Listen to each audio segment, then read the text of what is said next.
Argentina বিশ্বকাপের ফাইনালে ইচ্ছাকৃত হেরেছে। তাদের নাকি নির্দেশ দেওয়া ছিল যে তোমরা যদি ভালো খেলো তাহলে তোমাদের গুলি চালানো হবে।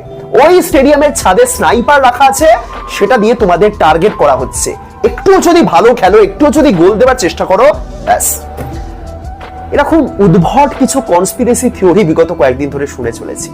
দুর্ভাগ্যের ব্যাপার, বড় বড় নিউজ মিডিয়া এরকম টাইপের নিউজ করছে এবং আর্জেন্টিনার সমর্থকরাই এগুলো বিশ্বাস করছে।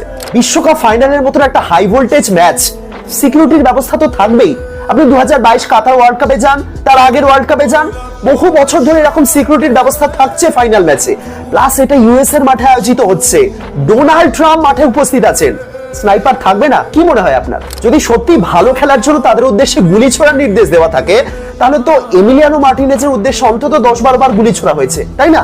কেউ বলছেন ফকল্যান্ড আইল্যান্ডের বিতর্ক, কেউ বলছেন ড্রেসিং রুমে নাকি অনেক বাক বিতণ্ডা হয়েছে, কেউ বলছেন মেসির বাবা মা সবকিছু জানতেন তাই উপস্থিত থাকেননি তারা স্টেডিয়ামে। কিন্তু স্নাইপার, যে সমস্ত আর্জেন্টিনার সমর্থকরা এগুলো বিশ্বাস করছেন এবং শেয়ার করছেন, তারা অ্যাকচুয়ালি আর্জেন্টিনাকে অপমানই করছেন। আপনারা বুঝতে পারছেন তো? ইচ্ছাকৃত হেরে গেছি মানে এই আর্জেন্টিনা দলের নামের পাশে একটা কলঙ্ক লেগে থাকবে। দলটা 2022 চ্যাম্পিয়ন হয়েছে, দুটো কোপা আমেরিকা জিতেছে পরপর, তার মাঝে একটা খারাপ ম্যাচ